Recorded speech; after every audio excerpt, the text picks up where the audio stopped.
Alright guys, welcome everybody into YouTube Model Builders Hangouts, presentations and the Geno Show.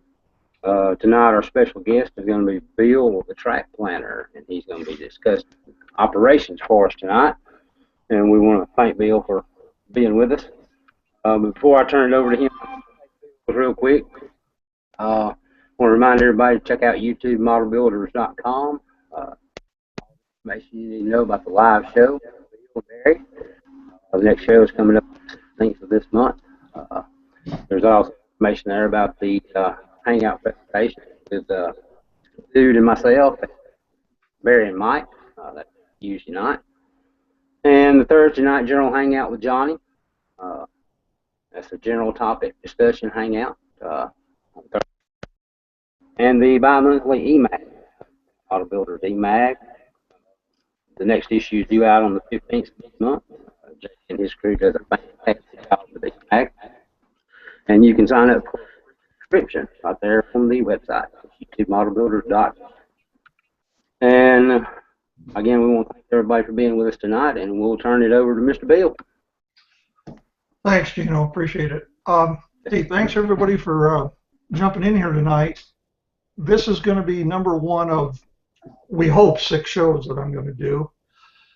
I want to do this a little differently than maybe some of the other shows. And the format I'm going to use is I'm going to spend maybe the first 15, 20, 25 minutes doing some kind of presentation that deals with operation. I think there's a real drought of information about operations. And I just don't want this show to be about me and drawing track plans. That's not why I'm doing it. And I think track plans and operation literally go hand in hand.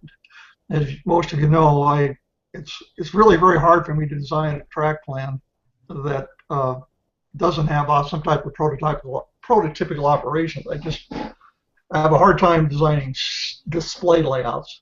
Matter of fact, I just got done with one here the other day, and it was actually hard for me to do.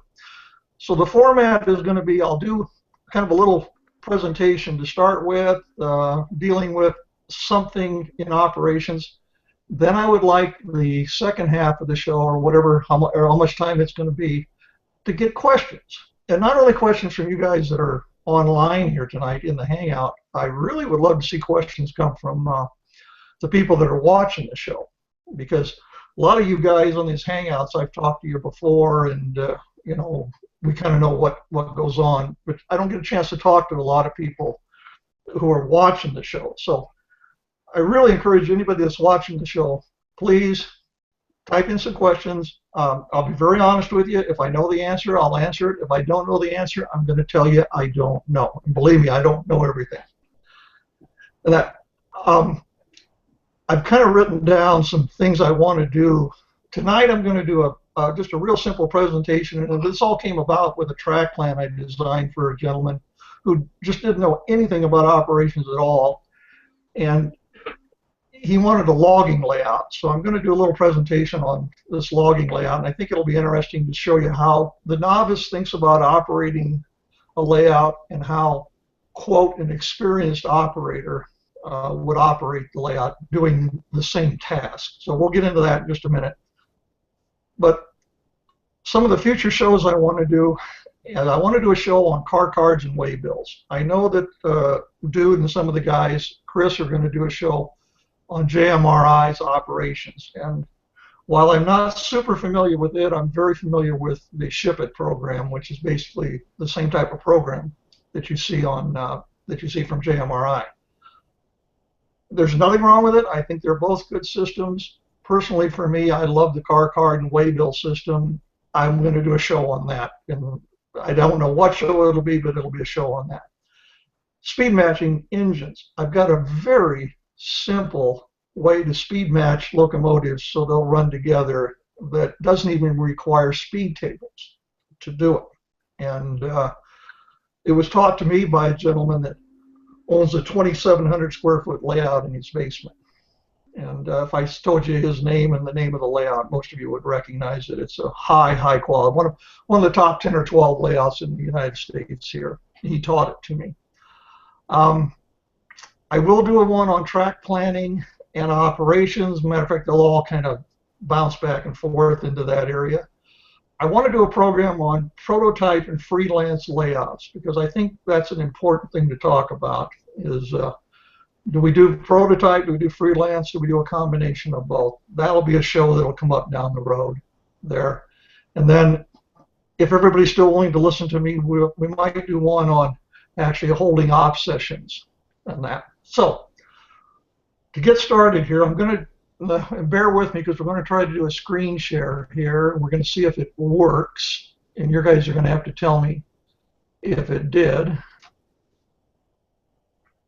Did that come up for everybody? Looks good. We're good? We're good. Fantastic. Beautiful. I'm calling these Operations 101 because I want to keep them simple. This is what I really want this to be. I don't want this to be too complicated, too detailed. We're going to try to keep it as simple as we can. I titled this, How the Novice Approaches Operation versus the Experienced Operator. There. And again, this all came about because of a track plan that I designed. Some of the highlights, and this presentation, guys, is really only about 10 or 12 slides, so it's going to go fairly quickly. But some of the highlights are going to be why do we do operations, some of the common mistakes that novices make, what the experienced operators do as opposed to the novice, how a very common and simple logging move would be handled by a novice, how the same move would be handled by an experienced operator. Just as a hint, the way I've got it set up, there's 8 cars that have to be moved. Well, the novice has figured out that he's going to move the 8 cars using 1 train and 1 engineer. I'm going to show you how to do exactly the same move using 16 cars, 3 engines, and 3 engineers. And it all arrives at the end at the same thing that we tried at. But before we get to that point, I want to talk about the operations. Bill, let me interrupt you for a second, Bill. You go right ahead.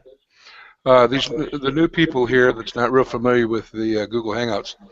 Right now, you can't see all of his presentation because the chiclets along the bottom are there. So what you do is you take your cursor straight up to the top of your window there, and if you hold it over it, you'll get a box that's got 6 icons: a phone, a gear cog, all the way to the left says Hide Participants. Right. If you click on that, you will hide the participants and be able to see his presentation much better. Okay. Just wanted to throw that out there. Thanks, Bill. Okay. Thank you. You guys can still see everything? Yes. We can see you now. Okay, let me go back and put it back up there. Okay, we back up? Yep, you're good. All right. Now, layouts, why do we do operation? The layout instantly has a purpose, guys. There's a reason for it to exist. There's something it's supposed to do. It keeps the owner or builder focused on designing and building the layout so it will operate like the real thing. You're creating a transportation system. Don't think of it as creating a model railroad. This is a major problem I have with some of the new people is they think in terms of a model railroad. Don't do that. Think in terms of a transportation system. It just forces you, if you think about operations, to just think about the layout in a different way there.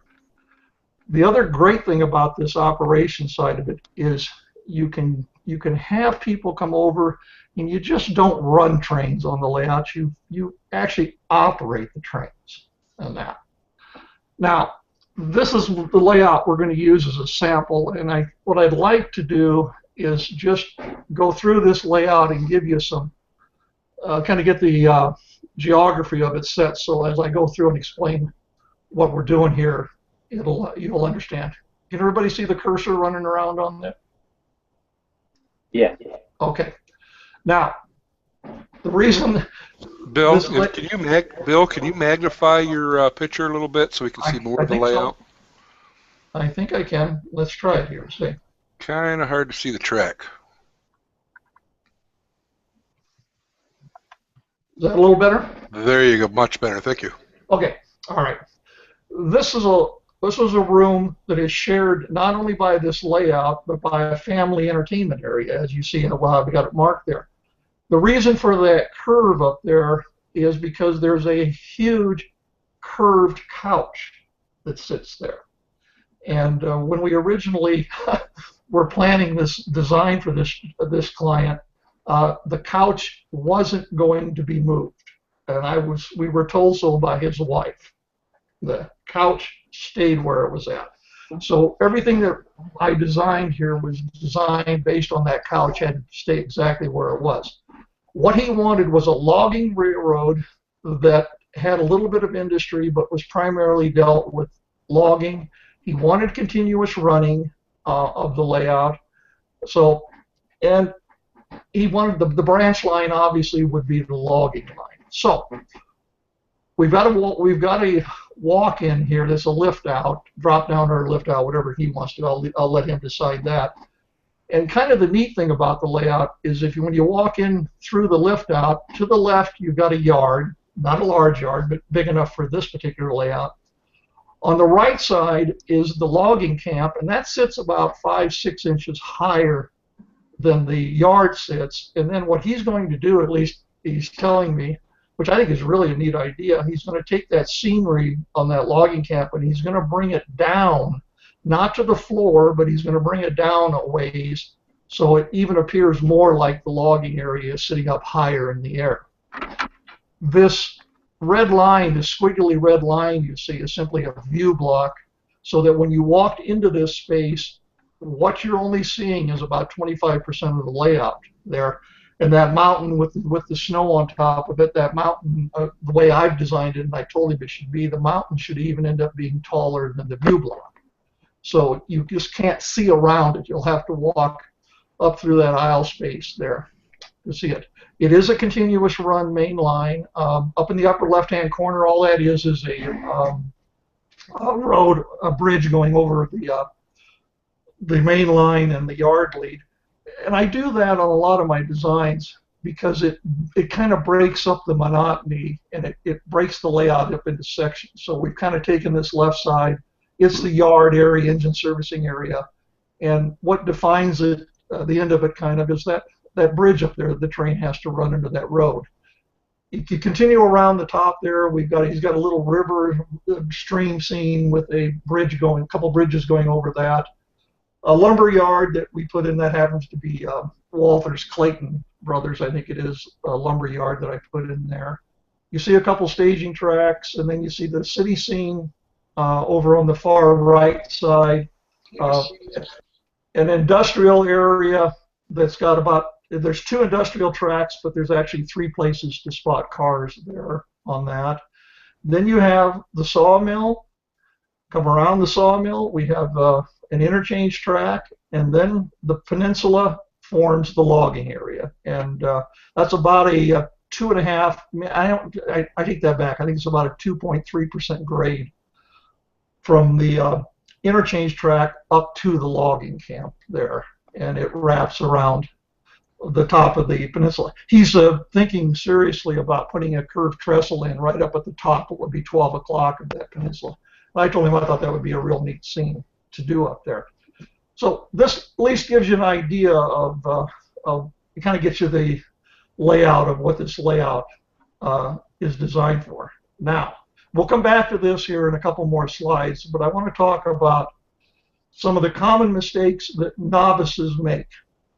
And I was searching for a good word, beginner, novice. I don't want to belittle anybody, but it's the people that have not been in the hobby a long time or just maybe don't know that much about operations.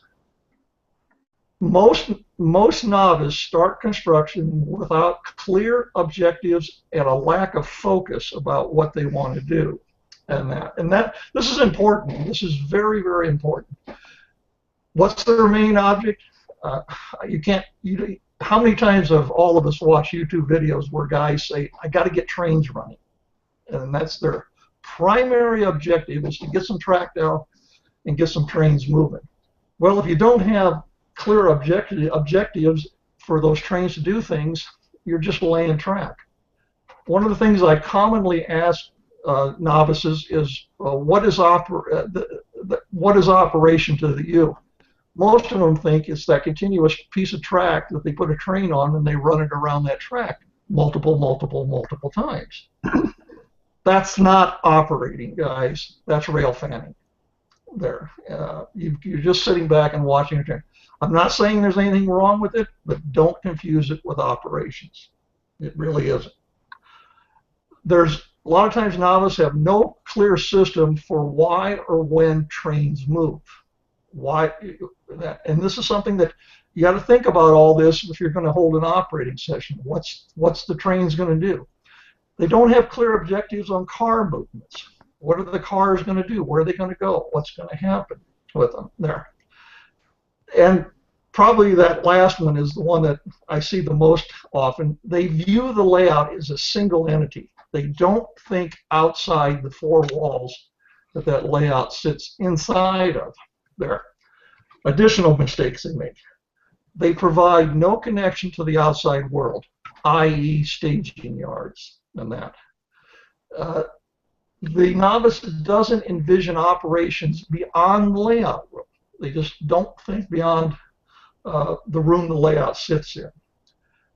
This is one of my little pet peeves, and a couple of you guys have gotten my wrath on this already, I'm sorry, that moving cars between on layout industries. A lot of guys say, hey, that's the only thing I can do. That's the way the layout's set up. That's true, but in a real, what I consider to be a real prototypical layout, if you've got staging yards, your online industries ship cars off the layout, and then cars are shipped onto the layout through staging. You don't interact with industries on your layout by moving cars between them. Why do I say that? I say that because most of these home layouts are not big enough to justify doing that, and in the real world, these industries are so close together, they truck everything over. You don't need to have a boxcar come and pick it up. They can truck it a lot cheaper. So I'm always a fan, regardless of the size of the layout, if it's got staging yards, stuff goes from industries to staging, from staging to industries, not from industry to industry. That takes me to that next point where a lot of novices don't understand the real value of staging. They just don't understand exactly what it's there for. And then the bottom line to this whole thing, and I think this is a fair statement, because there was no clear objectives or vision for the layout, eventually boredom sets in. Construction ceases to be fun, trains run around continuous loops becomes boring, and pretty soon everything grinds to a halt. Every one of us here in this hangout tonight knows somebody that's happened to. Okay, I can name you 2 or 3 or 4 guys just in the YouTube community that this has happened to. It's not an unusual thing. It does happen. Okay, the experienced guy, how does he think about the railroad? First thing is he thinks beyond the basement. He's not thinking inside the 4 walls that layout is in. He doesn't view the layout as a single entity. He considers the layout a small piece of a much larger national rail system. He's just a little part of a huge system there. Staging, got to have it. If you're going to do any serious operating, you have to have staging to do it. Now, it doesn't have to be hidden staging. It can be visible staging. It can actually be just a couple main lines on your plan that we start out as a staging track at the beginning of an op session. Sometime I can explain that to people if they would like to know. There's very little interaction between on-layout industries. It's minimal at best. You don't see a lot of experienced operators and layout owners doing that. These, I think, are important. Trains run only during op sessions. Now, that's probably pretty hard for a lot of people to grasp because everybody likes to run trains and likes to watch them train. But the true operating layouts, again, have a purpose. They're there to do something. And the ones that I operate on about 4 or 5 different layouts out here. Almost to a layout, the only time trains move is when we're holding op sessions. If you talk to the owner of that layout, you say, do you ever go down and just run trains? Most of them will tell you never. We just don't do it. Cars move when there's a specific job to be done. That's important. These owners of these layouts don't view their layouts as model railroads. They view them as a real railroad. It just happens to be shrunk down a little bit there. Very few of these layouts that I operate on have continuous running there. I bet over half of them or more, you couldn't even run a train continuously on it. They're not designed that way. After op sessions, only trains needing to be restaged get moved. There, that's all that gets moved. I operate on one layout. The gentleman has 5 staging yards on it. They're not tracks, yards. And after an op session, we have 5-hour op sessions on his layout. It takes him about 7 hours to restage the layout there. So he gets to run some trains by doing that. The layouts that I operate on, they're designed with specific objectives and goals in mind. There are certain things those layouts are supposed to do. Okay, let's get a little more interesting here. I'll quit doing talking. We're going to do a little simple logging scenario here. And this actually came up. This is why I did this, because I thought it was kind of interesting. We've got a logging camp sitting up here, and there's 4 loaded log cars sitting there. Over here at the sawmill, where we've got this log dump and the pond, the log pond, we've got 4 empties sitting there. Okay, pretty easy for everybody to figure out what we need to do. We need to get the loaded log cars over to the sawmill to be dumped into the pond, and we need to get the empties back up to the logging camp so they can be reloaded, so the whole process starts over again. Well, when I asked the person that I was designing this for how they would operate this, it was real simple what they told me, and I'll kind of walk through it with you. He says, well, we take these loads and we come down the hill here, we come around and we go around here, we come up, we go past the log pond, we come over here, we back in, we pull the empties out, we put them on a side track, we drop the loads off, we go back, we pick up the empties, and we go back and we get back out here on these 2 tracks. One of these is a bypass track, a runaround track, which you have to have on a lot of these designs or things don't work. He says, I'll drop off the empties here, I'll run the engine around to the front of it there, connect up, I'll come back down around here, I'll go back up the peninsula here, and boom, I've got the empty cars up at the logging camp. Now, probably a few of you guys are sitting there going, that's exactly what you should do. Well, and there's nothing wrong with that. That's fine to do it that way. But the problem with that scenario is that's taken a grand total of about 12 minutes. And here's the other picture of it. The novice used the 8 cars that were there. 4 were up here, 4 were sitting over here, the loads were here, the empties were there. He switched them out.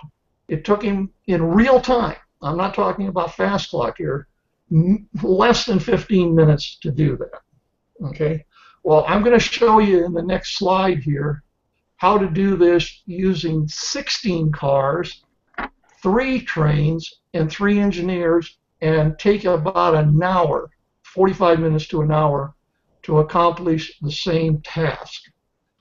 Now, before I do this, I want to make something important to you. I want to say something about this. Maybe some of you are sitting there going, well, why would you worry? Why go to all that trouble?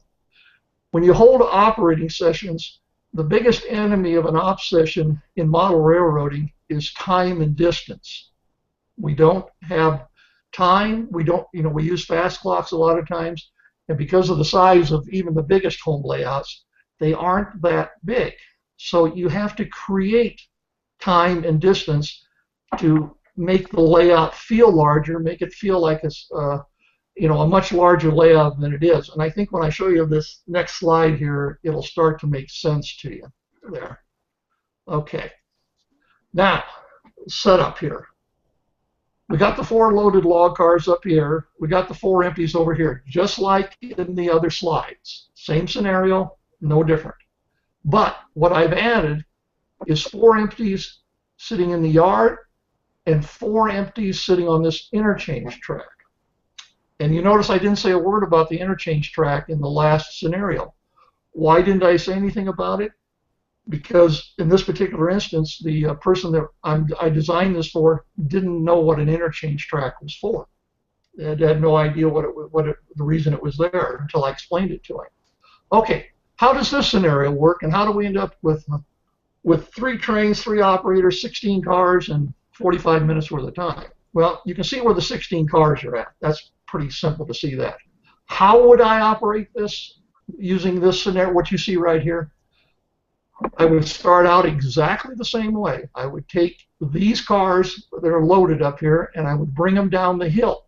The only difference I would do bringing them down the hill would be I would have a restriction on the speed that you can come down that hill to about 15 miles an hour.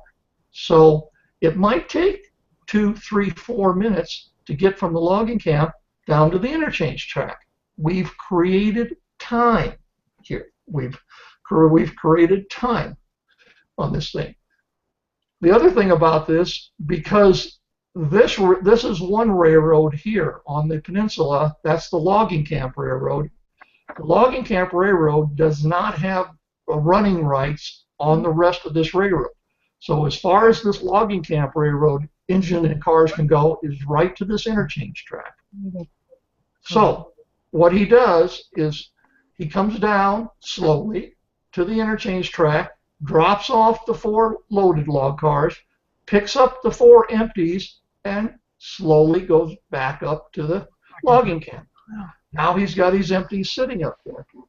Well, The foreman up at the logging camp calls over to the yard and tells the yard master, hey, I've got 4 loaded log cars sitting on the interchange track.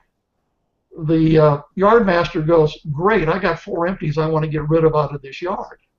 So the yard master calls up a train and says, take the 4 empties out of the yard, take them over to the interchange track, drop the empties off, pick up the loads, bring them back to the yard. That happens. What kind of time does that take? Well, that all depends on which way you want to travel. If you want to travel this way, the long way around the layout, it might take 7, 8, 9, 10 minutes to do this. If you want to travel the short way, it would take probably half the time or less. But you could go either direction. But now we're sitting. Now we've run 2 trains. 2 trains have run on this layout. There, we have empty sitting here. We have loads over here. Next thing that happens is the foreman at the sawmill says, hey, I got 4 empties sitting on the log dump. I need some logs. What are we going to do? Yardmaster says, I got 4 loaded log cars. I want them out of my yard there. So he calls up another train, the 3rd train. And that train leaves the yard, runs around all the way over to here, and uses the runaround track and switches out the empties for the loads that he brought over. When he gets done doing that, which will take a few minutes, he takes the empties, runs back over, puts the empties back over here in the yard, and we're all set. Everything's ready to go to do exactly the same operation in the next op session. Everything's set up exactly like it was but when we started, and then the whole process repeats at the next op session there. So all this moving around with cars and everything, that could easily take 45 minutes. So we've tripled the time and we've tripled the number of trains that we've run. That's how the experienced person would do it. Now, I'll be done here in just a minute. I want to explain another interesting thing. I included this track down here that you see that's kind of covered up by this circle. That is a team track. And again, the client wasn't sure what a team track was. Well, I told him, I says, that's where stuff gets dropped off to go up to the logging camp. Equipment, tool, machinery, stuff like that. He says, well, why don't you just have a train take it up to the logging camp? I said, very simple. the train doesn't have doesn't have rights to run up to the logging camp. So the logging camp has to run down and pick up the equipment from the team track. There's another operation, very simple, but it would take a little while to do that. So that was just a little side benefit there. I did pretty good, Geno. That only took about 25 minutes to do that. Very good, sir. Very informative as well. Yeah. Any questions, guys? If I confuse people, does it make sense to you? I'm going to leave the picture up here for a while in case people have questions. We can talk about it and that. We don't have any questions posted in the Q&A. Those of you that are not on the panel that are watching, if you have questions, go ahead and post your questions up. For those on the panel, if you have questions, go ahead and ask your questions. Can we ask them, or you got to post them? No, you can ask them. Go ahead. Well, I'm starting to understand a little bit more about prototypical. But one of the questions I have is, you were talking about the novice just wants to run around in a circle and stuff. Yes. What do you do in a situation where you like to do both? Well, probably, I would say 90%, maybe higher, of all the track plans I design have continuous running built into them. The reason for that has a lot more to do with who I design for than how I design there. Again, the layouts that I operate on, that I run on, very few of them had continuous running. And the reason for that happens to be some of these layouts are, well, the smallest one is 1,500 square foot. Okay, so when you think about taking up a 1,500 square foot house and using up the whole basement, you got yourself a pretty big layout there. Now, the layout may be designed with a hidden track that will do continuous running, but I'll tell you exactly what the owner uses it for. He breaks in locomotives. That's all he uses it for, is just breaking. And again, remember that we're talking about operating layouts where they're thought of as real layouts, not just model ones. Do I personally like to just watch trains run around the layout? Very seldom. I have a layout in my basement that is set up for continuous running. The layout's 3 years old, 4 years old almost now. In this 4 years, I think I've run 5 trains continuously around it at one time, at one time or another, and that was for probably 4 or 5 laps, and that was it. On my layout, nothing moves unless there's a reason for it to move. Yeah. Oh, that's kind of like part of the question I'm asking is, you have the new guys coming in, or like you said, novices that have been out of it for 30 years, like myself, and I understand. I'm starting to understand more about prototypical, especially with these slides you just showed, because I really like that. Okay. But it's, at the end of the week, you just kind of want to sit down and relax and run a train. Nothing wrong with that. Not a thing wrong with that. And that's what I'm trying to figure out. Can you combine that in a layout? Oh, sure. This layout that we've got up here on the screen. One of his, he fills out my everybody fills out my questionnaires because that's what I really go by. That was one of his primary requests, was to have continuous running. Well, the thing that you'll notice about this layout, I don't think I haven't hid the continuous running, but it isn't the dominant feature of the plan. The continuous running is there if you want to use it, and you just want to sit and watch training, which I think is perfectly fine. I don't see anything wrong with that. It's possible to do it on this layout, and it's possible to do it on most of the layouts I design. I just try to design them so it doesn't look like it. All right, I try to hide the continuous running a little bit. I do like the difference between the first one, the one train and running the log cars into 4. With the 16 cars and 3 trains, I do. That actually makes a little bit more sense now. Well, what we've done is, like I said earlier, the biggest detriment to model railroads is time and distance.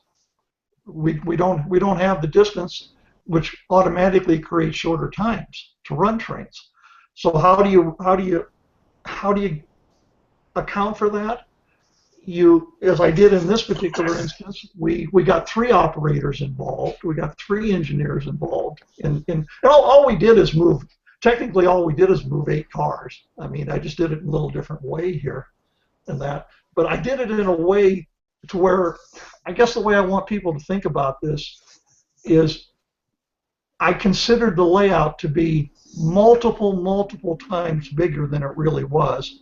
And the only way to get those logging cars over to that sawmill from the logging camp was to go through that yard, because there were 30, 40, 50, 60 miles difference between where the logging camp was and where the sawmill was. Now, in reality, they're about 6 feet apart.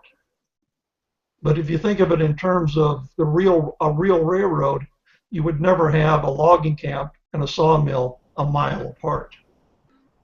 They would be many miles apart normally. Right. So I try to create that scenario is really what it is of how to operate. And this really, guys, was a very simple one, but I thought it was a great one to show, you know, how you can take what's really a pretty small layout and still make it really fun to operate on. And then I haven't even talked about, I sent him a whole operations report on this thing about how cars would interchange with the lumber yard up there, exactly what you would do there. These are 2 staging tracks right up here. He didn't even want staging on the layout. There's 2 visible staging tracks there. Because of the size of the layout, because of the restrictions I had on building this layout, we couldn't do hidden staging. There was just no place for it. But these 2 visible staging yards, what they're there for, and this is another thing that's sometimes hard for the novice to think about, don't think of those as yards. Think of those as places beyond the basement. When a train ends up on those tracks, it's gone. It's left. It's no longer around. Yeah, you might be able to look over and see it, but it just doesn't exist anymore. At the end of an operating session, or let's do the start of an operating session, what I would do if I was operating this layout, I would have 2 trains on these tracks that were pointed to come out onto the layout. And the 2 trains would have different jobs to do. At some point during the off sessions, each one of those trains would come out off of that track, do what it's supposed to do, and then the yardmaster would make up another train that would head back into that staging track. And now the engine, instead of pointing and coming out to your left, the engine would be sitting clear down here at the end, pointed to the right. That's okay, because as soon as that train gets onto that staging track, it's done. It doesn't run anymore. For that off session, that train is finished and done. What happens between off sessions? Then the owner of the layout takes the engine, moves it to the front of the train. If they're running cabooses, puts the caboose on the back end, if they're using a car card system, switches the car cards around. Now that train's ready to run for the next off session, and they're ready to go. And that, but the owner of this layout kept telling me, that was going to be another yard. I said, no, it's not what it's there for. It's there to think of that's where trains are going to or coming from. Does that make sense? I think so. Okay. It does, but I'm trying to understand a little bit more, because I know you spent time with Jim and Dude. Like Jim and myself have gotten back into it, and a lot of people don't understand this. So it's trying to find the. Let me go at you this way. Do you live in an area where there are clubs? Yes and no. Okay. The reason I say that is the fastest, absolutely without question, the fastest way to learn. And I'll cite you. I think I may have repeated this in the December or the November show, but I think it's worth repeating. I was designing a large layout for a gentleman who wanted it to be operationally pure. He wanted it to be like a real railroad. So I designed it for him, and the layout turned out great. Very, very good. He's extremely happy with it. But I probably spent 2 to 5 hours over the course of about 4 weeks, sending emails back and forth to this gentleman about how this layout should operate, because he just wasn't quite getting what I was telling him. So just by sheer luck, I said to him, I says, do you live in an area where they've got some clubs? Oh yeah, I says, there's 4 or 5 of them out here where I live. I says, why don't you go to one of them and just ask them if they hold operating sessions and if you could watch an operating session. I says, I think that would really help you. I'm going to do that. He says, I think that's a terrific idea. I got a call about 10 days later from him, and he says to me, thank you, thank you, thank you. I says, what did I do? He says, you kicked me in the butt. And I says, how did I do that? He says, you told me to go find a club and see what they were doing. And I says, well, did you? He says, I went to a local club, he says, about 20 miles from my house. He says, it was on a Saturday. I walked in the door. They were cleaning the tracks, getting it ready for a Monday operating session, or Monday night operating session. He says, the person I ran into was the president of the club, first person he talked to. And he says, I told him I was there to learn. Would he be willing to walk me around? And this president says to him, how'd you like to run a train? And he says, what do you mean? He says, well, we're restaging the layout for an op session on Monday night. He says, I'll let you restage some trains for us. And he says, if you want to stick around, I'll clean some track. So he did that. When he got ready to leave, the president of the club says, you are coming back Monday night, aren't you? And he says, you're inviting me? He says, absolutely. He went to the Monday night op session. He operated 4.5 hours on that layout, called me on the phone and says, I learned more in 4.5 hours than you could have ever written in 50 emails to me. So that's why I pushed the club thing very hard. Well, I live in Massachusetts, and Amherst is the closest one to me.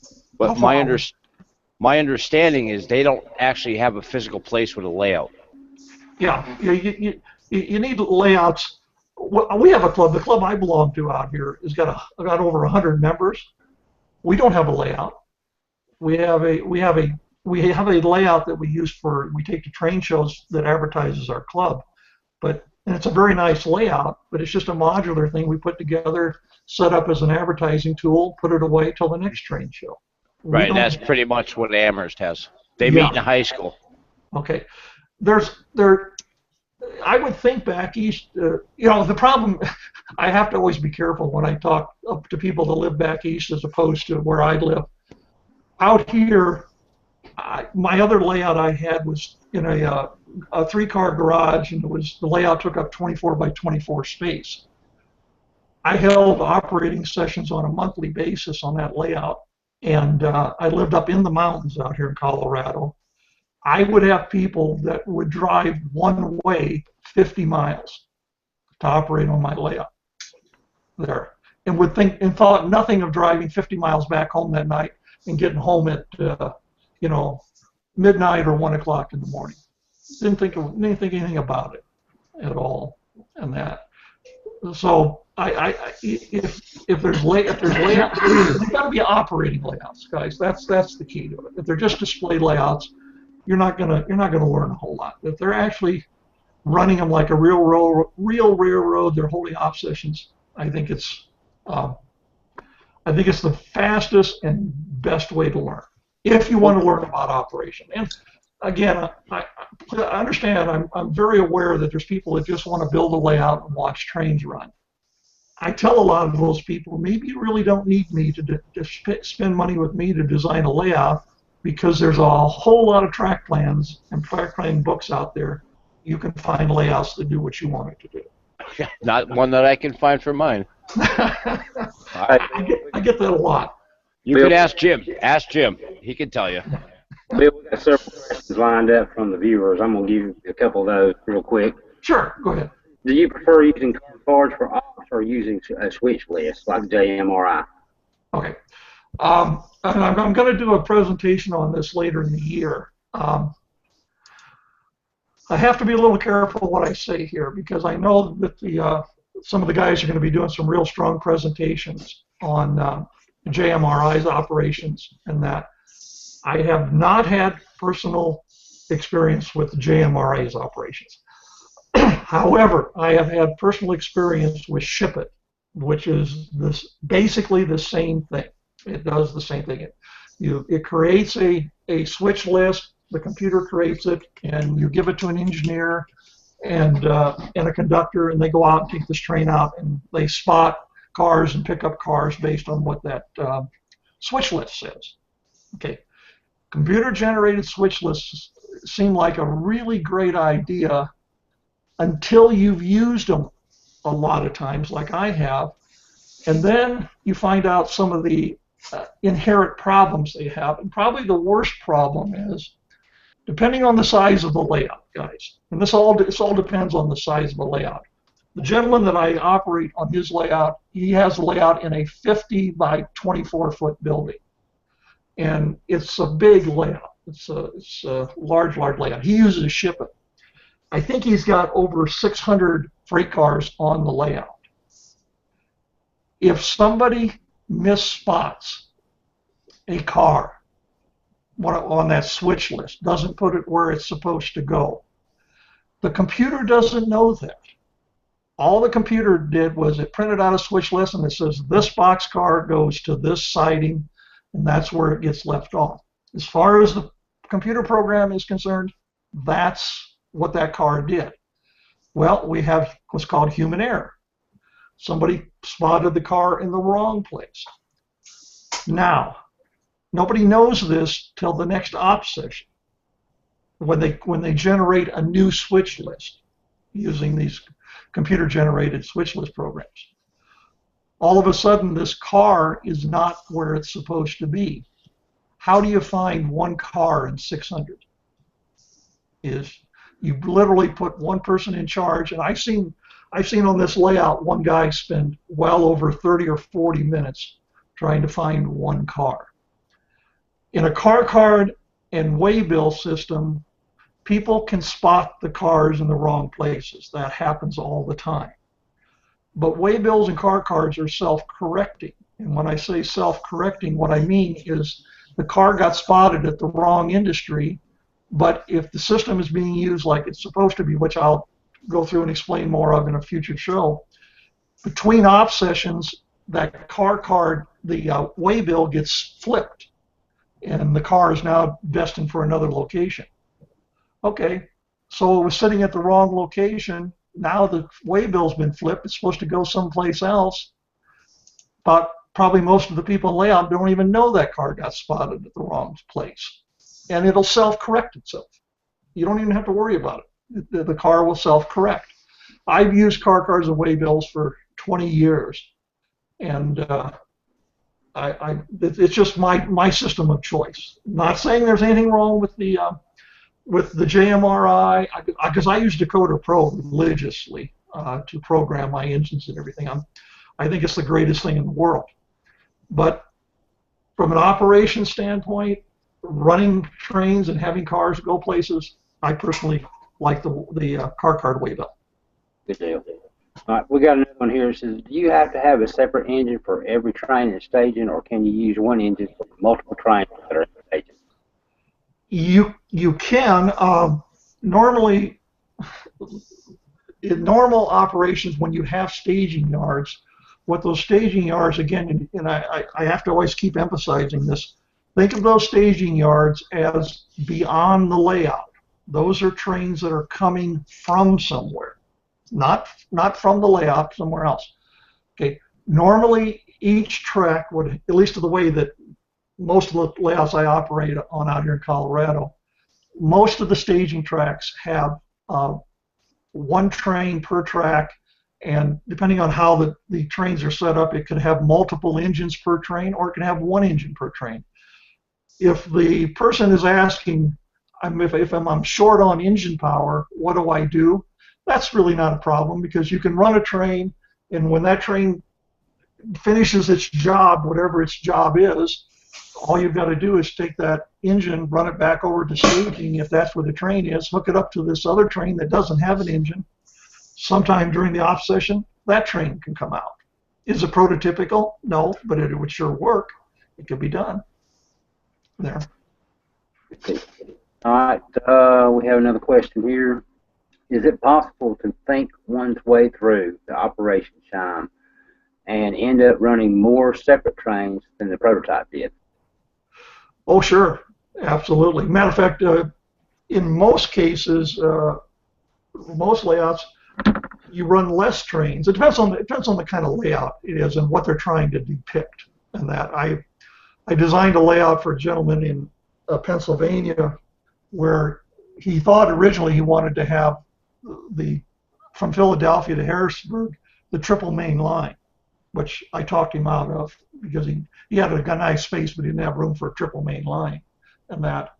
But on his layout, I only included 6 staging tracks when on that line they probably ran 100 trains a day on there. But in an off session like he was going to do, the 6 staging tracks were more than enough to do it with.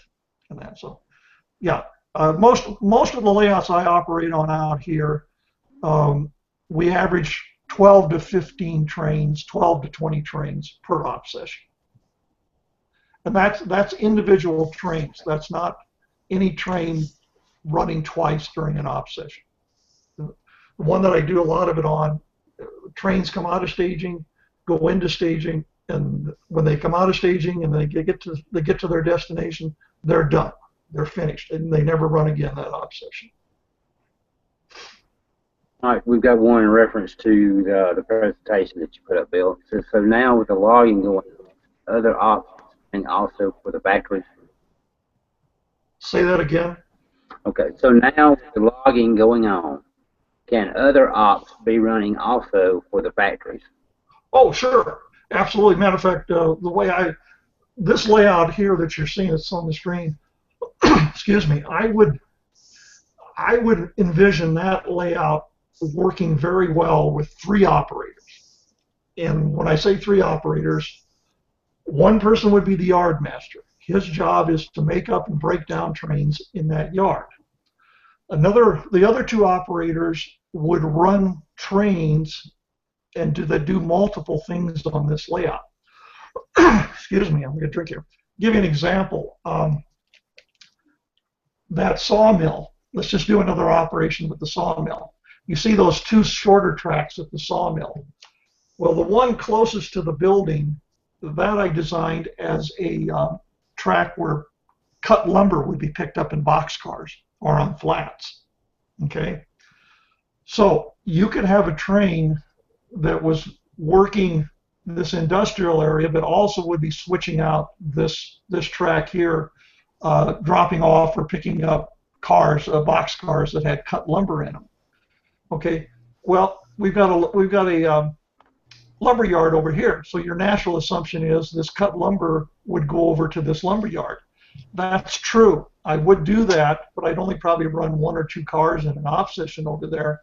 But I would never run the car from here around and then back it in and park it right there at that lumber yard.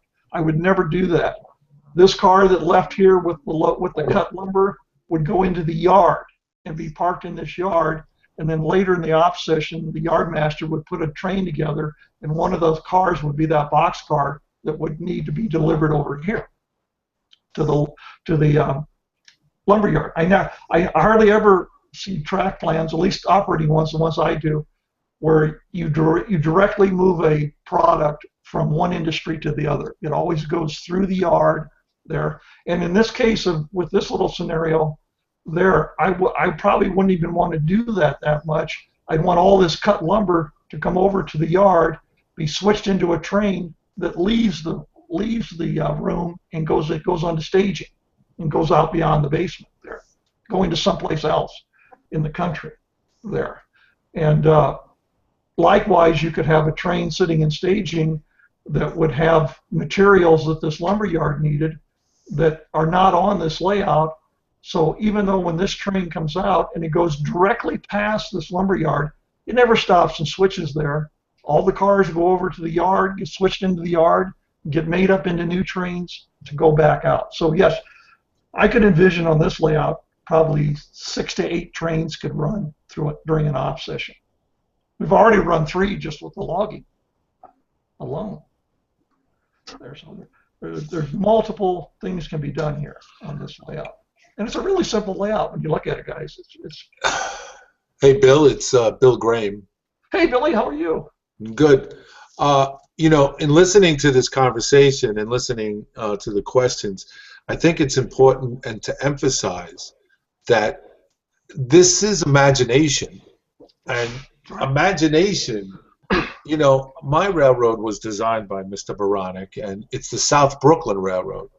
And in my railroad, in operations, I broke it down to 5 sections of operations. Like mine is similar to what Bill's showing up here on the top with the staging. I have 4 staging tracks with the runaround, an engine runaround.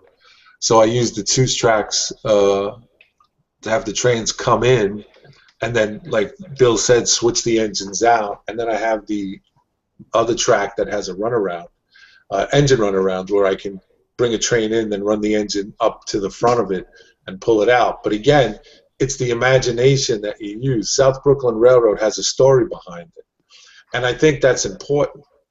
And why I think that's important is because it gives validity to your layout. When you name it and claim it, it's yours. And when you make it a little bit more personal, you know, like such as naming buildings that are common in your area, in your community that you've seen, you know, I always look for the unusual. I will tell you a story in regards to this. I have a Mr. Baranek put in the walk-in closet. He put the brewery. He said, "Oh, you got to have a brewery in there." And when we did it, I was like, "Everybody's got a brewery. You go, everybody's got a brewery." Pabst. And I was sitting in traffic one day out here on Staten Island, and I was saying to myself, I got to come up with something different than a brewery. I can't have beer. It's not that I don't like beer. I just love beer. But I said, I got to have something a little different. And sure enough, I turned to my left, and there's a tractor-trailer truck, and the tractor-trailer truck was made out to the Brooklyn Lollipop Company. And I was like, that's it. And I turned the brewery into the Brooklyn Lollipop Company.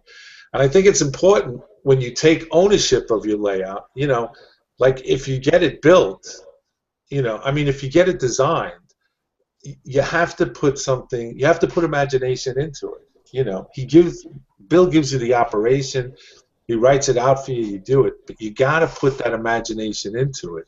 You got to put the rhyme to the reason, I think. And that's what makes it come alive, the layout. That's what makes the layout more than in the room. It becomes bigger because your imagination is bigger. And there's nothing wrong with it. Listen, we went to a Christmas party and the conversation came up about my layout, and when you see that glazed look over people's eyes, you know you're really not reaching them. But when you talk to another model railroader and the guy hears your enthusiasm and he wants to come over and he wants to see it. I had a good friend of mine come over. He doesn't have a layout. He's an N-scaler. He's an armchair modeler. And once I explained the layout to him and he saw it and we did a little mini operation thing, it's just, you get enthralled with it. So I think this is a great thing, Bill, and I think this is it's going to be a real asset to the community here. I believe it is. I just like to, you know, I just think this operations is so interesting, and I've been in this hobby, guys, 40 years. I can absolutely guarantee you I wouldn't have been in it 40 years if it wasn't for operations, because I'm not the guy that wants to sit down and just watch trains run. I have to I have to have the train doing something. And Bill's exactly right. You got to have some imagination, and that's what I was trying to convey in those earlier slides where I said the layout needs a purpose. It needs, and these are things that many people don't think about when they start building. All they go, oh, I got this space. I want to build a model railroad, and boom, they start. And if you start asking questions about, well, okay, what's the railroad going to do? What does it represent? What's its reason for being? A lot of people can't answer those for you. They just want it to run. There's a whole other area of this hobby that I think is extremely important and very interesting and fun to do. I know you're talking a lot, and I want to give you a break there, and I'm not trying to take over. So, but I think you're absolutely right. I think you have to. I think as model railroaders, I think it's important to do the research. In my situation, the South Brooklyn Railroad is actually, I researched it because it's actually an offshoot of the Metropolitan Transit Authority. It was a private railroad that ran in the late 30s, 40s, 50s, 60s, up until the late 70s and 80s. Actually, I worked on it when I worked for the New York City Transit Authority. You had to have a file number of one digit to work on it. It was a seniority run.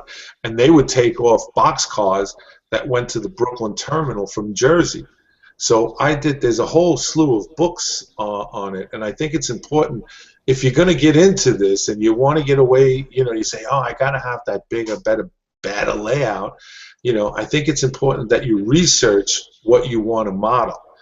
And once you get an idea of what you like to model and what you envision, then I think it's to that purpose. Because if you want to use Bill's track planning idea, he does give you an extensive questionnaire, and he asks you, what do you like? What is it? What era do you in? And if you got that, and not saying that you can go in as cold feet and start from a cold start and then do the research, but it's always good to have a basic plan under your belt to say, okay, this is what I like to model. Like my friend Jerry, he's an N scaler. He loves to do the Baltimore, Ohio, from New Jersey down the eastern seaboard to Maryland. So that's where his interest in. And I think it's important that if you just research a little bit and continue to research, that's the beauty of the hobby. I'm looking here and I see Andy come up talking about a fiddle yard. He's exactly right. Fiddle yards, for those of you that don't know what it is, you old 5.0 cars around, you move things in and out, and you could take this plan that I had showed you here, and you could, even with just those 2 staging tracks, you could make that a fiddle yard where you could run multiple trains during an op session out of there. What does that require? It requires 1 more operator. So now maybe we've got 4 people working on this layout, running it at one time, which is nothing wrong with it. That's great. The more people, the better, I always say. Yeah, and somebody was talking about reusing locomotives a few minutes ago, and in that case, I would suggest that if they're wanting to reuse equipment, that they're really not talking about staging, they're talking about fiddling, or fiddle yard. Those operate a little differently. They feel like they should be the same, but I've operated on both, and a fiddle yard is a very different experience, and it works great for very small railroads, very small. Large railroads with a lot of equipment, just stage trains and have locomotives for each and run them. Well, Andy, on a layout the size that I use the example on here, this would be a typical layout. I would say a 3-hour op session would be about the limit. Yeah. For this size, because a lot of times the reason we operate 5 hours on one layout is because the dumb thing is 1,500 square foot. Yep. You can run a lot of trains. Well, I would say the limit to how long you can operate is how long are you operating before you start repeating the same things. That's right. How much, and that's a question of diversity. How much diversity can you build into the layout without it looking stupid? It's hard to build a coal hauler and a logging railroad that has a big gravel industry and has you can only put so much diversity depending on your amount of space. And if you don't have enough diversity, then you're going to end up repeating operations. It's going to decrease the length of your operating session. That's right. Well, and the only trains that ordered well to repeat operating, and then you have to have reverse loops built into your staging tracks or have a double-ended staging yards, is passenger trains. Yes. You can run passenger trains, and you can run coal drags too if you want to. But again, my history with the hobby and operations is trains run one time per session, and it's done. Yeah. See, then the thing is what's interesting with if you use a four-sided waybill, car card waybill system, if you use all four sides, and your operators come back every month and operate, it takes a month. It takes 4 months for that car to repeat the operation it did 4 months earlier. Yeah. So you may be running the same trains, but the cars are always different. Cars are always doing something different. Absolutely. And I'll say I've only ever had experience with waybills and car cards. It's all I've ever used. I am very curious about JMRI's operations and some of this other stuff, but I've never actually used it. I've always used car cards. It's again, it may be the future, and of course, it's everybody's into computers now. Look at me, what I do here now for this hobby, and that. But one of the things that'll be I'll be very interested in seeing when the guys do the program on it. Setting up all the cars, setting up the engines, setting up all that stuff. All of that is fine, and that's pretty good. Where the real rubber meets the road with those programs is how you set up the routes and what happens inside of those routes and how the cars move inside of those routes. And I think you drew attention to the biggest question that I have is error correction. So, I mean, I'm a computer guy by trade, so, I mean, and a former programmer, so I think about this very programmatically. And the railroads did too. I mean, they programmatically thought about how to move equipment around in the most efficient manner possible. And there has to be error correction, and I don't understand that. Car cards have a built-in error correction. I am very curious about switch lists because I can just put them on the iPod that I use for a Y-throttle. So I have a vested interest in finding a way to use switch lists correctly, but I have yet to spend enough time to know. So I like hearing every side of that argument right now. Well, not with JMRI. And again, there's no way do I want to crucify JMRI because I just don't know that much about it. Again, my whole experience is with Ship It, and one of the other problems that we had with Ship It was each op session it would generate new switch lists. We had a coal mine where for 4 operating sessions, coal cars never moved in or out of this coal mine, and nobody could figure out why the program wasn't generating car movements in and out of this industry. And, well, the software just put that loadout out of business then. yeah, it's exactly right. That's exactly, setting up a car card system. And again, I'll do a fairly like I did on this tonight. I'll try to do a fairly detailed car card system program down the road here. But again, for me, I just think I tend to feel like it's more prototypical. I realize guys say, well, no, in the real world they use switch lists. They just happen to be handwritten. They weren't computer printed. I understand all that. But the car cards, and the other thing that I do with my car cards, which I'll show when I do the program, my car cards have a photograph of every freight car there. So the car card has not only the information of the car, it has a photo of the car on the car card. You can't believe how easy that makes it for a yard master to build a train. Oh yeah, it's a great idea. So and it doesn't take that much work. So, Hey, Bill.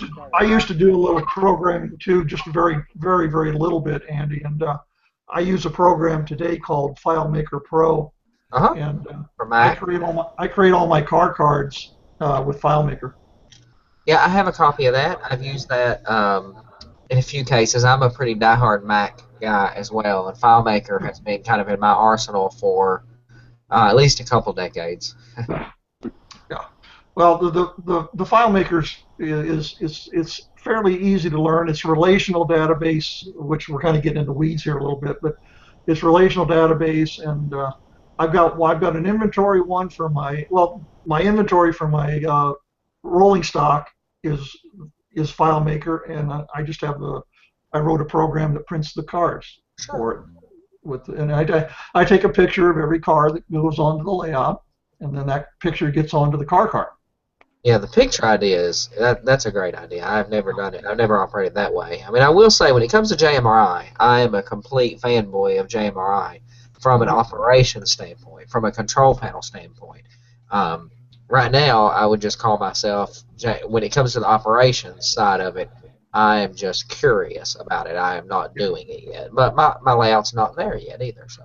Well, my weakest part of this whole hobby is signaling. That's an area that I just for some reason don't have a lot of interest in and don't understand. And we've got one gentleman in our club. He's done two 2-hour programs on signaling. Nice. Hey, Bill. Bill. Yeah, I think Robert Stafford had a question or comment he wanted to make there. sure. Bill, now being a prototype yard master, model railroad switch list programs drive me nuts. They're totally on prototypical. They totally do not operate on the same logic as a prototype railroad does. The way we operate is with track lists. Okay, we keep a running inventory of the tracks, normally lined east to west, and we make a list of each track, mark that list for the switch crew, give it to them. When the switch crew foreman finishes switching it, he signs it, that he's completed work, gives it back to you, and then we do what we call pickle the cars. We basically switch the cars just like the switch crew did in the computer. And then when we put a train together, we're normally going to be doubling over two tracks. Okay, so we do what we call consist the train out.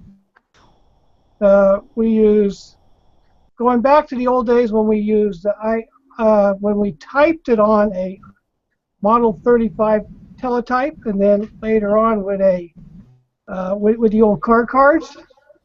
Okay, locomotives were a 06 line, and they are still referred to as being 06. And freight cars and cabooses were 02 lines and 02 cards. So you line up your 06 locomotives. Then you would put a 09 set out card in there for the station they were to be set out in. Then you would put your train consist in. And you would have an 09 set out for each station that train was going to be setting out if it was multiple setouts. And you can't do that in model programs, and you can't keep a ongoing inventory by a track of the arrival model programs. So car cards are the way to go. Well, the biggest work, the most amount of work, whether you're using, a computer program or you're doing your own car cards, it's the waybills. That's what takes time, because you literally have to think through, okay, this car is going to start in one location, and if you're doing 4-sided waybills, you've got to route that car go to 4 different things, and you've got to think your way through each one of those, and what you want that car to do, and how does that car get back when it's done its 4th side of the waybill. How does it get back to the one side correctly? I mean, it's a lot of work involved in it, but I tell you what, it's well worth it when you're all done, because the layouts, they work great. They operate terrific. I mean, I like the idea of waybills actually better, or car cards rather. I mean, they're tangible. They stay with the equipment. They're easy to deal with. And like I said, I'm a computer guy. However, I don't think a computer is always the right answer. And when I'm running trains, it's 1950 here in my layout room. Everything I do not want to go back to a computer screen or have my operators looking at computer screens. I absolutely don't want them getting that feeling at all. So I tended to favor car cards. I just started coming away from car cards as part of my thought process because of trying to reach prototypical operation. So I mean, that's a real good piece of information, Robert, about, I mean, I am really trying to, and I'll tell you what, there's a lot of historical information out there on my railroad. I have track alignments, and I'm actually recreating the layout based on the accurate track alignments for 1948 or so. But I'm having a very hard time getting finding research on how the railroad ran the railroad. That, from a research perspective, that paperwork, and you know there was a lot of that paperwork. I'm not finding much of it. Well, there's no lack of paperwork on the railroad. I originally started as a agent operator. Believe me, I know about paperwork. But another thing too now, most people don't realize is the railroad computer system is all waybill driven. That's right. All right. So every car has to have a waybill, whether it's loaded or empty in the system. That's right.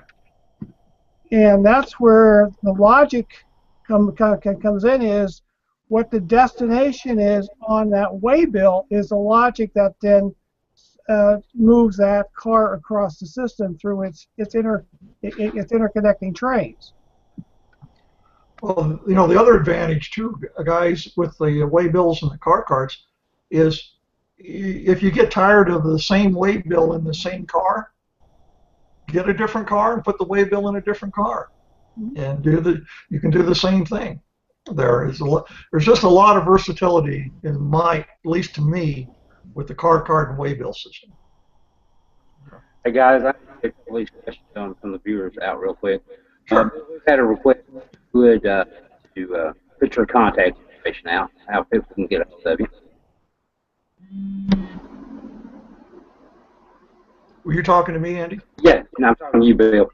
We've had a viewer request your contact information. Oh, okay. Yeah. Sorry. I kind of am bad about self-promoting, I guess. I've got a website simply called thetrackplanner.com. It's all one word. You can Google it. Just do thetrackplanner.com, and it'll take you right to the website. And there's 6 or 8 pages of information there that they can find out about.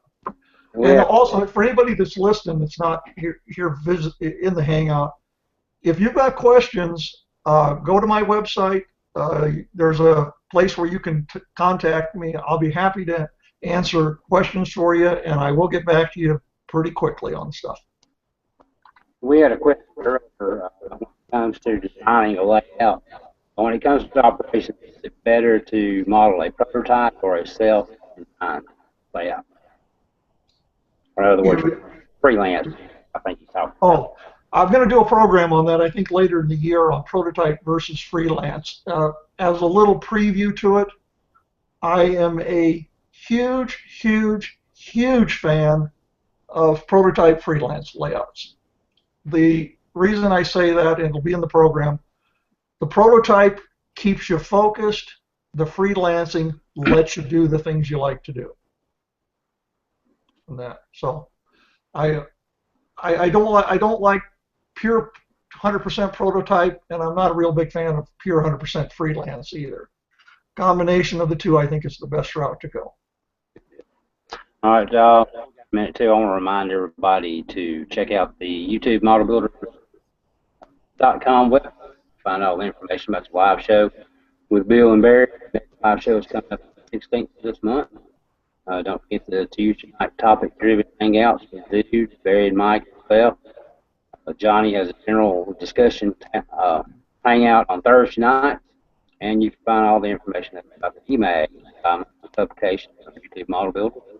The next issue is coming out the 15th of January, and you can sign up for a free subscription on the website. I don't think we've got any more questions in the viewer panel, so folks on the panel have questions for Bill. Go ahead. Well, before we get too far, we get ready to maybe shut this down here. I just want to ask everybody, is this format I came up with, do you guys like that idea? Is that something you'd like to see me continue doing, spend, the first 20 minutes with some kind of presentation, and then that maybe kicks off these conversations? Works for me. Yeah, it worked for me. I learned a lot tonight. I thought real well. Okay. I think that's a great way to do it. And, maybe we'll teach people a little bit of stuff here, just a little bit. So, well, now that I've learned a little bit more, I guess you got to redesign my track plan. Oh boy. Let's see. Hey, Graham, how much do I charge when I do redos? How much? Sky's the limit, man. If you're working off the union chart, they can't afford it. Yeah, well, no, Jim has been very good to work with. He wants to learn. He likes to learn things, and it's been fun working with him on this one. Yeah, he's praising you up and down. He's trying to get you my money. Well, I tell you one thing about this presentation done tonight. This is something that you can point novices to. Right. Let them watch the video before you do any planning, because now I understand a little bit more. I see where my errors were and how my track plan is really, it'll work. We can make it work. We're going to have to make it work. But I have no area at all to be able to use for staging. Yeah, yours was tough. Jim. So now I've got to talk to the wife and then let me take over the hallway so that I can go through the wall and put a staging area in. Yeah, that's not a bad idea. That's where my staging, my temporary staging is going down the hallway. Yeah, well, she already told me no once, but, she told me no about taking over the whole room, and we got that one by. But there's a couple concepts there. There's a value in persistence, and then there's that old adage that it's easier to ask permission or easier to ask forgiveness than permission. So when you catch her gone and, just put some staging in the hallway. But that's dangerous. Hey, Jim, I think you're right. Well, when it comes to getting permission to expand down the hallway, you need to watch the video that William Graham put on negotiation with the boss. Yeah, very good. Very good. I had already watched that video, and I just went right straight to the begging and crying because I knew everything previous to that wasn't going to work. Well, that got me the whole room, but to put in the adage of it's better to ask for forgiveness than to ask for permission, I got to get her to help me move the closet and safe out of the hallway in order to have room to put in the staging area. So impossible to do it while she's gone. Yeah. Anyway. I hope Bill comes on a hangout so I can talk to him a little bit more. That questionnaire, I tried it. Oh. There was too many questions I couldn't answer. Well, that's all right. Don't worry about that. You'd be amazed at how I can read between the lines on a lot of things. And that. Quick little story. We won't use any names because we want to protect the guilty on this thing. Thank you, Bill. No, it has nothing to do with you, fortunately. It was an N-scale layout that a gentleman got a hold of me. It was a small one, wasn't very big, and he was sharing the space with his wife. And I kept trying to come up with 6 inches here and a foot here and this. And so was his wife. Finally, I got an email from him, slightly terse, and says, "The space is what it is," he says to me. And what was funny is every time he wrote me back when I asked about could I do this or that, the space got smaller. And so I finally decided, I better shut up. Just use what he's given me. And actually, we came up with a pretty nice plan when it was all said and done. But every time I would write him back, all of a sudden the next note I'd get back, I instead of gaining 6 inches, I'd lost 6 inches in places. One thing I want to recommend to you guys to do is the new e-magazine is coming out here probably in a couple of weeks. Bill Graham wrote a article that he read to me. I think everybody needs to read that. I think it's very important that you read that. It's a great column that he wrote. And I wrote my column for this month deals with prototypical operations, but it also deals with some of the things we've been talking about tonight about how people tend to get overwhelmed with the track plans, and they go through various stages when they're constructing it. And so I would highly recommend, certainly Bill's article be read when the magazine comes out in a week or two. Bill, I want to thank you for what you did tonight, because you actually gave me a new outlook on, instead of just sitting here staring like Jim always yells at me for, actually think about changing it again, but doing it for one last time. Well, again, all I can tell you guys is I wouldn't be on this show tonight. I wouldn't be here. I wouldn't be doing what I do if it wasn't because of the operations part of this hobby. That's the part I'm just very, very passionate about. I'm more passionate about that than I am about designing track plans, and I like to design track plans, but I always have the problem with some of my clients, not always, but some of my clients, is I over-design a little bit because I design for what I think it would look good, and I have to realize sometimes my clients, don't always understand that, and I've got to back down a little bit once in a while. Oh boy, he's gonna hate me. Oh no, I fortunately so far in about 2 years I haven't had to return any money to anybody, and I've only had to redesign about 2 or 3 layouts. Yeah, well, we won't talk about Jim right now. No,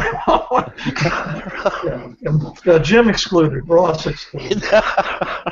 Well, Bill, earlier in the conversation, I think it was just before the live show started, the conversation was about how younger people don't like to read, they'd rather watch a YouTube video. Right.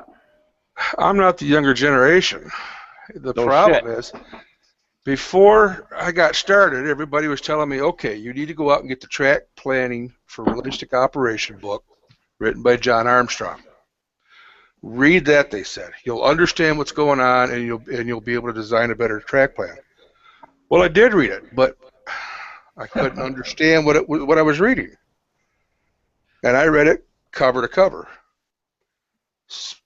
Well, tonight I've learned more about realistic track operation just from what you were showing on that one display than what I got off this book that I bought. Exactly, Jim. Exactly. So don't take away these young people that don't want to read a book, because some of us can read that book, but until we have an understanding in our head what it's trying to tell us, it's just goobly goop, Yeah. Well, John Armstrong, he's kind of the father of the track planning. The problem is the type of track plans he designed in his era compared to what we do today. There's a difference. There's a big difference there. One example is staging. Take a look at John Armstrong's track plans and tell me how many you see that have staging involved in it, because that wasn't necessarily something that they did years ago. The best book on the market, guys, and I've said it 100 times, and I'll keep saying it probably till I'm dead, is the V&O Story by Alan McClendon. Yes. That's the best book that's ever been written on layouts and that, and you can take the electronic side of it and you can tear those chapters out. You don't need, because they're so outdated. Yeah. There's everything else in that book is as prevalent today as it was back when it was written in the 1980s. That is a must-have. If you have one book in your entire library of Auto Railroad Archive, the V&O Story is your first. Yeah. Absolutely. Because Alan would explain it in a way that you would understand it, Jim. It would make sense to you. He's one of the first people to really use staging yards and operate a railroad like it was the real. He's far and away my hero. I've never met Alan. I would love to meet him and that, but he's had the biggest influence in my model railroading life as anybody has ever had. Okay. Yeah, I think he headed more of us down this path of being interested in operations. I was a builder who ran trains in circles until Alan McClellan's name. What I loved about Alan was, Andy, was he could build craftsman quality buildings if he wanted to, but most of his buildings on his layout, if the backs faced against a wall, they didn't even have backs on them. They were painted black cardboard. Yeah, and he was notorious for, you know, He for says nobody's going to making see one compromises. model. Yep. Yeah, he was notorious for making compromises. Absolutely. Good enough. That was his term. Good enough. Yeah, he will be best known for good enough and 3-foot rule and, you know, That's right. those kind of concepts as anything he did.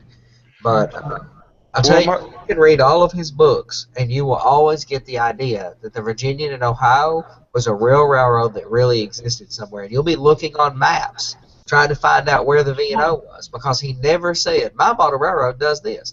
He spoke of the Virginian and Ohio, even though it's completely freelanced. And I will back you up, Bill, that I favor prototype over freelance. But his was completely freelance, but he never said it.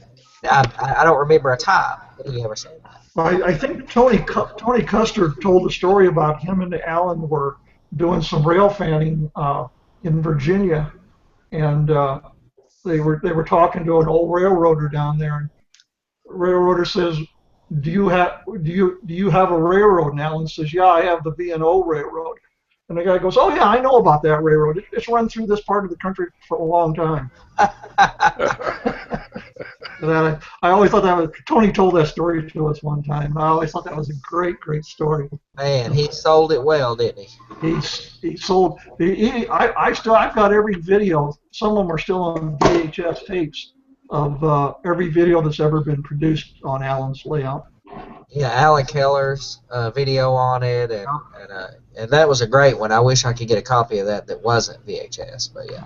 If you want to see another good video, find video number 8 from Allen. That's one of the layouts I operated on out here in Colorado. It's about 25 miles from my house. It's a 30-year-old layout with all hand-laid track and everything, and that layout runs as good today as when Allen did the video on it. Allen did 66 videos, and this one was the number 8 video he had done. Yeah, That tells that'd you be how pretty long early ago. on. I met Alan Keller years ago. I was a member of a club, and he came and visited our club. He is an interesting fellow. Mm-hmm. In this hobby, you should never let perfection get in the way of fun.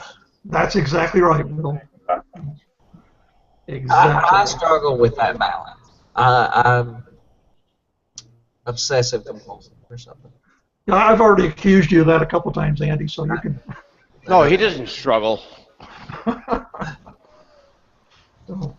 It's all what makes you happy. Absolutely. What's the term? It's your railroad. You do with it what you want. Yeah. It's yours. And I've built a few. Maybe not enough to have figured it all out. I will be 90 years old, hopefully, building railroads, still trying to figure out the answers to some questions that I have about it. But I have built enough railroads that I have a general idea of what's important to me. And I will suggest that anybody either build modules or build a chainsaw. Build a chainsaw layout. You know, you need to build some things and tear them out to kind of figure out what is important to you. You will not get it right the first time. And a lot of people like Jim and Al is going through right now, they're really struggling wanting to tear their layouts out. And I don't necessarily view that as a bad thing. I mean, you're not throwing all your locomotives away, blah, blah, blah. You know, and what you learn from it is well worth more than the little bit of wood and track you'll throw away. Well, Yeah, I'm not tearing this one. I'm not This is going to tearing be the this 5th one. time I'm tearing this thing out. Well, Your next layout will always be better than your last layout. absolutely. This is my number 12, I think. Well, I built my bench work to fit the space, and I just kind of laid track on top of that, and it ain't working, so. Well, I'm a planner. In every way, I plan. Way too early. I've been planning mine for many years. I had plans for various room sizes before I knew what room the layout was going to go in. Yeah, but Andy, I want to piss Bill off. I like to sit here on a Friday night after a long week and run the train and just watch it go around. That's okay. Nothing wrong with that. Yep. Bill, Nothing wrong with that. Bill, I got one more question for one of the viewers, and you may cover this later on down the road, but what's the first step in creating car cards and waybills? You can, well, the easiest thing to do is simply do what Bill Graham did and go to Micromart and they've got a kit that comes with everything you'll need to get started. The only thing is they won't tell you how to set up, how to fill them out as to where the car does this or where the car does that. That all depends on your railroad and how your railroad operates. But the simplest, Bill, what does that cost? About $20 or something? Yeah, about that. About $20 and change. Yeah, that's the easiest way to get started. I don't use that. I make my own car cards, and for waybills I use a program from Shenandoah that prints them. They print out, and it's I keep talking about the JMR thing. Well, I use a computer program to print my waybills just because I like the way it works, and I don't have to hand write everything out. What do you print them on? Do you just print them on some kind of good grade paper and cut them, or do you buy paper that is Because I've been thinking about trying to fit them on business card size paper, because you can buy those pockets for that. Yeah, the car card that I do, Andy, is exactly the size of it's designed to be just slightly bigger than a business card, and this program that I use, Shinware, it prints on business card size. I'll look that up. That's awesome. See, business cards, you can buy all these little boxes and cases and little clear packages, and And my car card paper that I use, I'd have to go back here and look in my file cabinet back here, but I think I use like 40-pound, 50-pound paper. Nice. I use a real heavy paper. Might even be 64-pound paper. Absolutely. It's the heaviest I can buy and still get it to run through my my printers. Well, you're not throwing it away, so spending a little extra money on the paper and makes it last longer, and you keep it a long time. That's right. That's right. What size is this type that's on these business cards? It's going to be fairly small. Well, it's big enough that I can read it. I don't know about it. So I've used it for years. Again, when I do my way card and car card and waybill system, I will have pictures of those on slides. You'll actually be able to see what they look like. I like them because they print in color. And one of the things I do with routes, where I have different trains that are routes that run, I use different colors for different routes, so that when a yard master is sorting cars in a yard, and he's got to send cars out on a particular train, and that train is a particular color, the color is on those waybills. All he's got to do is say, oh, that car goes with this train. He doesn't have to do a whole lot of reading. It's all intuitive because of the colors that I give everything. And Phil, if you're printing your own, you can print them on any size paper you want, an index card or a full size A4 8.5 by 11 if you need that. It's a font. It's just gonna blow it up. Yeah, you can do any size you want on it, Phil. I just find this Shinware program, I like it because of how it prints them and what it forces me to do, to think about how I want the waybill to read, how I want it to work. So I very seldom, my last layout, like I said, was 24 by 24. I never used the sides 3 and 4. I only used two-sided waybills. And the reason was I had about 200 or 250 cars on the layout, and we operated once a month. And it took 2 months for that car to repeat what it was going to do. But that next month there was a different operator running that train, so he didn't know the car was repeating. Didn't make any difference. Gotcha. So how do you get 4 sides on a business card? You print one side, flip it over, and the program runs it through the second time. Believe it or not, those business cards, if you got the right kind of printer, you can run them through twice. Yeah, and what it is, Jimmy, is that it has 4 directions, the card. So on one side, there's an up and an upside down section where you just turn the car over, like lay it on a table and spin it around flat. So it has two components of the operation on one side of the card, and you turn the card over in the pocket, and then you flip the card around, to the back side of the card, and there's two more operations there. I guess I'll have to wait for his show because Go look at Micromark, and go look at those cards they have there. I am a fan of printing my own, but like Troy is using the Micromarks, and and Bill Graham's using the Micromarks. There's nothing wrong with them. I like the idea of printing them myself, and Bill's kind of won me over tonight. The idea of putting photos of the rolling stock on there is a big boon. Yeah, when you see my cards and you see the pictures, you'll see what I mean. It works. Again, my other layout I had for 11 years, and that's what we used on it. So I know on my new layout it's going to work just as well. So is that the next show? So I don't have to wait months to find out? Let's see what I got listed. Yeah, it's up towards the top. There, it's just you're not even close yet, Jim Ross. You got a lot of work to do down there. I could do this show in October, and you probably still wouldn't be ready. Oh, let's take a cash bet on that now. Well, don't rush it, man. You're having fun. This is modeling. This isn't a job that you got to rush your way through. Enjoy each stage of this. No, it ain't that. It just sounded like a challenge to me. Yeah, we're going to start wrapping this up. Have you got any final questions for Bill?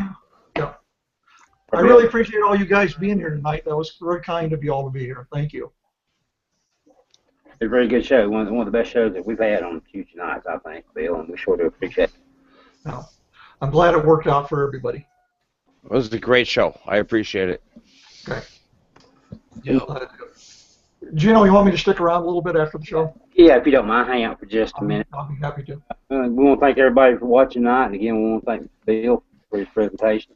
Remind everybody to check out YouTubeModelBuilders.com. You can find out all the information you need to know about YouTube Model Builders live show. The next show is on the 16th.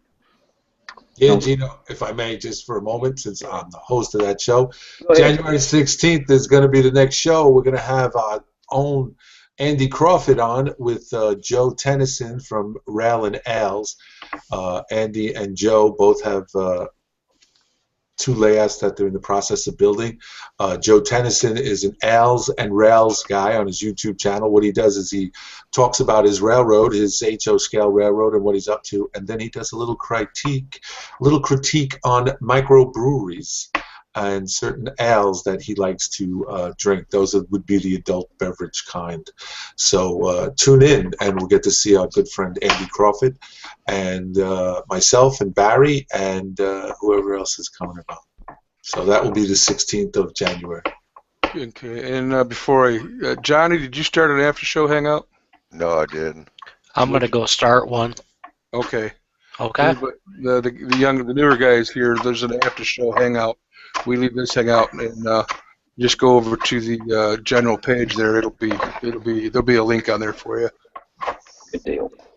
All right, we want to thank everybody. I want to thank everybody that joined in on the panel, and we will see y'all next month. Good night. Thanks, Geno.